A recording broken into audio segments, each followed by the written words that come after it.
Hi friends, இன்னைக்கு நம்ம OPPO A15s அப்படின்ற ஃபோனை அன்பாக்சிங் பண்ணி அதோட ஃபுல் டீடைல்டு ரிவ்யூ தான் நம்ம இன்னைக்கு பார்க்க போகிறோம். சரி வாங்க பார்க்கலாம். இந்த ஃபோன் பார்த்தீங்கன்னா 2020 டிசம்பர் 18th அப்போ வந்து இதை ரிலீஸ் பண்ணியிருந்தாங்க. இந்த ஃபோன் வந்து ஒரு 10,000 to 11,000 ரேஞ்சில் விற்கிறாங்க. எம்ஆர்பி வந்து 13,000 சம்திங் இருந்தது. நீங்கள் ஆன்லைன்லையும் வாங்கலாம், இது ஆஃப்லைன்லேயும் வாங்கலாம். இப்போ இதை திறந்தோடனே பார்த்தீங்கன்னா அவங்க வந்து இந்த சிம் எஜெக்டர் டூல், அதுக்கப்புறம் வந்து இந்த வாரண்டி கார்டு இதெல்லாமே வந்து அவங்க கொடுத்துருக்காங்க. இந்த ஃபோன் பார்த்தீங்கன்னா மொத்தம் 177 கிராம்ஸ் இதோட வெயிட் இருக்குது. ஓரளவுக்கு கம்மியான வெயிட்டுன்னு தான் சொல்லணும். ஃபோன் சைஸ் வந்து ஓகே, எல்லார் ஃபோன் மாதிரி கொஞ்சம் பெருசாகவே இருக்குது. அதாவது 164 × 75.4 × 7.9 மில்லிமீட்டர் அளவுக்கு இந்த ஃபோனுடைய டைமென்ஷன் இருக்குது. சரி, இப்போ இந்த ஃபோனை நம்ம வெளியில் எடுக்கலாம்.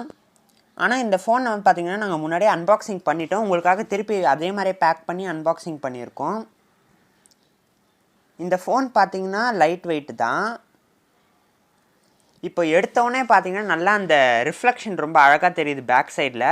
ஃபோன் பார்க்க ஒரு ப்ரீமியம் லுக் வந்து இருக்குது.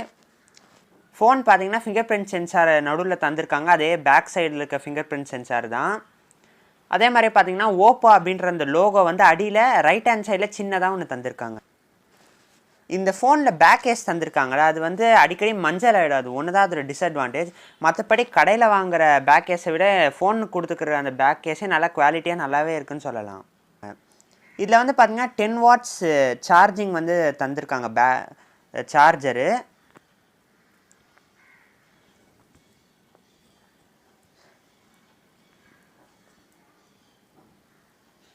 இந்த ஃபோனில் வந்து அது கூடவே நான் ரிமூவபிள் பேட்டரியும் தந்திருக்காங்க. இந்த ஃபோனுடைய பேட்டரி கெப்பாசிட்டி என்னென்னா 4230 mAhன்னு சொல்லியிருக்காங்க. அது 10,000க்கு ஓரளவுக்கு பரவாயில்ல. ஏன்னா 20,000 ரேஞ்சில் வர ஃபோனுக்கே வந்து அவ்வளோதான் தராங்க. இந்த ஃபோனில் வந்து பார்த்திங்கன்னா பேக்கில் வந்து வெறும் பிளாஸ்டிக் தான் கொடுத்துருக்காங்க. அதே மாதிரி ஃப்ரேமும் பிளாஸ்டிக்கு, டிஸ்பிளேவும் அந்த பிளாஸ்டிக் அந்த கவரிங் தான். இருந்தாலும் நல்லா பார்க்க ப்ரீமியம் லுக்கு தருது. ஃபோனுடைய பேக்ஸ் அடியில் பார்த்தீங்கன்னா சார்ஜிங் போட்டு, அப்புறம் headphone jack, mike and speaker வந்து கொடுத்துருக்காங்க.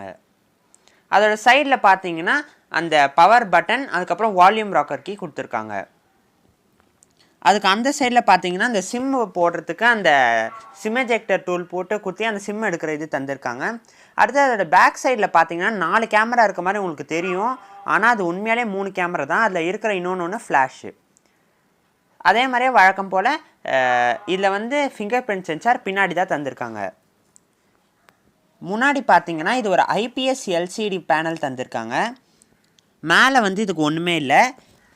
இது IPS LCD பேனல்னாலே இது கம்மின்னு நம்ம சொல்ல முடியாது. ஏன்னா 11,000 rupeesல IPS LCDன்றது பரவாயில்லன்னு தான் சொல்லணும். இந்த ஃபோனில் பார்த்தீங்கன்னா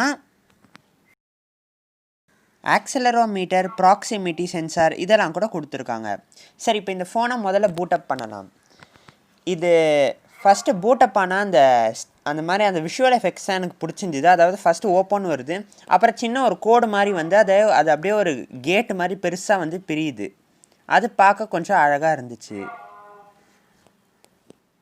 இந்த ஃபோன் பார்த்தீங்கன்னா மீடியாடெக் MT6765 ஹீலியோ P35 சிப்செட்டோடு இது வந்து வருது.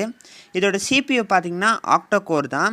இதோடைய OS என்ன அப்படின்னு பார்த்தீங்கன்னா Android 10 கலர் OS 7.2 தான் தந்திருக்காங்க. இந்த ஃபோனில் அது மட்டும் இல்லாத 64 GB இன்டர்னல் ஸ்டோரேஜும் 4 GB ரேம் வந்து கொடுத்துருக்காங்க. இது 11,000 ரூபாய் ஃபோனுக்கு ஓகேன்னு சொல்லலாம். இப்போ எல்லோரும் எதிர்பார்த்து இந்த கேமராவுக்கு வரலாம். ஃபர்ஸ்ட் ஃப்ரண்ட் கேமராவில் 4 கேமரா இருக்க மாதிரி இருக்கும். ஆனால் 3 கேமரா, 1 ஃப்ளாஷு. ஃபர்ஸ்ட் வந்து பார்த்திங்கன்னா 13 MP f2.2 வைட் ஆங்கிள் தந்திருக்காங்க. நெக்ஸ்ட்டு பார்த்திங்கன்னா 2 MP f2.4 மேக்ரோ லென்ஸ் தந்திருக்காங்க. அடுத்தது 2 MP f2.4 டெப்த் சென்சாரும் தந்திருக்காங்க. இது வந்து பார்த்திங்கன்னா சாதாரண வீடியோ எடுக்கிறதுக்கு ஓரளவுக்கு கரெக்டாக தான் இருக்கும். ஆனால் இவங்க வந்து டெப்த் சென்சார் தந்திருக்க பதிலுக்கு அவங்க வந்து இந்த டெலஃபோட்டோ லென்ஸ் தந்திருந்தா இன்னும் நல்லா இருந்திருக்கும். இருந்தாலும் பரவாயில்ல. இவங்க செல்ஃபி கேமராவில் வந்து என்ன தந்திருக்காங்கன்னா 8 MP f2.2 வைட் ஆங்கிள் வந்து தந்திருக்காங்க. அது மட்டும் இல்லாத இந்த ஃபோன் வந்து IPS LCDயாக இருந்தாலும் ஓரளவுக்கு நல்லாவே வீடியோ தெரியுது.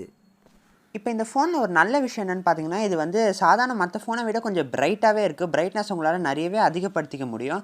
அதே மாதிரி இந்த வாட்டர் ட்ராப்லெட் நாட்சும் பார்க்க கொஞ்சம் அழகாக தெரியுது. இந்த ஃபோனில் வந்து ஹெச்டி ப்ளஸ்ஸே இருந்தாலும் பார்க்க கொஞ்சம் குவாலிட்டி இந்த ரெசல்யூஷன் நல்லா இருக்க மாதிரி தான் இருக்குது. ஆனால் அங்கே ஃபுல் ஹெச்டி கொடுத்துருந்தா நல்லா இருந்திருக்கும். அதே மாதிரி இந்த ஃபோனுடைய திக்னஸ் பார்த்தீங்கன்னா 7.9 மில்லிமீட்டர்னு சொல்கிறாங்க. இது வந்து ரொம்ப அதிகம் இல்லை, கம்மியாகவும் இல்லை. ஒரு சாதாரண ஃபோனுக்கு எவ்வளோ திக்னஸ் இருக்குமோ அவ்வளோ இருக்குன்னு சொல்லலாம். இப்போ ஃபைனலாக இந்த ஃபோன் வாங்கலாமா வேணாமா அப்படின்னு கேட்டிங்கன்னா, கண்டிப்பாக இந்த ஃபோன் வந்து நீங்கள் கொடுக்குற காசுக்கு வர்த்து தான். நீங்கள் கண்டிப்பாக இதை வாங்கிறதுக்கு கன்சிடர் பண்ணலாம். இப்போ நான் இந்த ஃபோனை வச்சு எடுத்த சில பிக்சர்ஸை இங்கே அட்டாச் பண்ணுறேன்.